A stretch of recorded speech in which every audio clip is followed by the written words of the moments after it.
Pipili block आरुहा सेवा समवाय समितिर संपादकों को दियागला विदायकालीन संबर्धना जयसपाटना स्थित माँ भगवती पीठरे आयोजन होइथिला। एक सभा कार्य अवसर नैथिबा संपादक भ्रमरवर दासंक पई एकाठी होइथिले शताधिक चाषी और चाषी नेता। दीर्घ 30 वर्ष चाकरी कार्यकाल समय समितिर उन्नति चाषी और सदस्य मानक हितरे अनेक स्मरणीय अवदान रहिथिबा कथा सभारे उपस्थित अतिथि माने मत प्रकाश करिथिले। सभारे समितिर कर्मकर्ता सदस्य अंचलर मान्यगण्य व्यक्ति और शुभेच्छु माने उपस्थित रही श्री दासंक निष्ठापर सेवा को भूरी भूरी प्रशंसा करथिले। आरुहा सेवा समवाय समितिर सभापति परशुराम महापात्रଙ୍କ अध्यक्षतारे आयोजित होइथिला सभा। दीर्घ 30 वर्ष सोसाइटी समस्त सेवा जोगे आसुची एवं आज मोर अवसरकालीन सभापति जन समावेश मते आज विदाय समर्थना देइछंती एवं खुशी रे ता स्वागत ग्रहण करी अछि। देखो दीर्घ वर्ष धरि काम करथले चासी मानक पई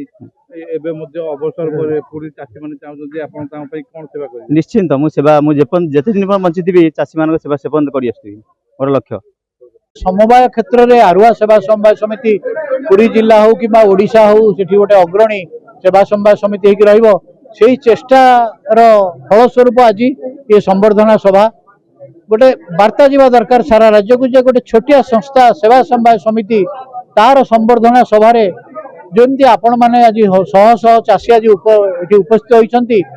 बोधे पुरी जिले में कौन जगार सब हो तेणु यही प्रकार वार्ता जाऊ जे समवायर उन्नति हेले चाषीर उन्नति हम चाषीर उन्नति हेले गाँव उन्नति हम गाँव उन्नति हेले देशर उन्नति हम तेणु यही उन्नति का समवाय को मूल भाव में ग्रहण करने ये चेष्टा आज आमर ये चलती। श्रीजुक्त भ्रमरवर दास जी आज आम रिटायर हेले अवसर नेले जो संपादक से ए समवाय समितिर संपादक नथिले एक काले एक धारा से ए अंचल चाषी मानकर त्राणकर्ता थिले। दिन कौन राति कौन जो मिनी बैंक आमर ये चली जो मिनी बैंक आज पूरी जिला कौन ओडिशा रे बंद हो जाइए किंतु आम सोसाइटी चली जार फलस्वरूप आम आज पूरी जिले में किसी ना भी आम सेवा समवाय समिति आम 10 कोटी ऊर्ध्वर टंका डिपोजिट रखीचु बैंक रे तेणु ये जो लोक मान को सहयोग करवा लोक मान सांगे जोड़ी होकर रहा ये गोटे है माध्यम। तेणु राति कौन दिन कौन आम ये सब लोक मैंने जिते सेवा चाहती एटा बेसरकारी हिसाब से कहले लोक मैंने जिते चाहती से समय ये समवाय समिति सेवा दे पारे अर्थ से अर्थ लेन देन से राति कौन दिन कौन सब नहीं पारती तार फलस्वरूप आज ये आप देखुं चाषी मैंने एकाठी होती अतीत भाव जोगदे देखिली गोटे नुआ कथा जो सोसाइटी संपादक एत भल पाँच अंचलवासी संवर्धना सभार प्राय बोधे आपण मैंने देखु 300 ऊर्ध्व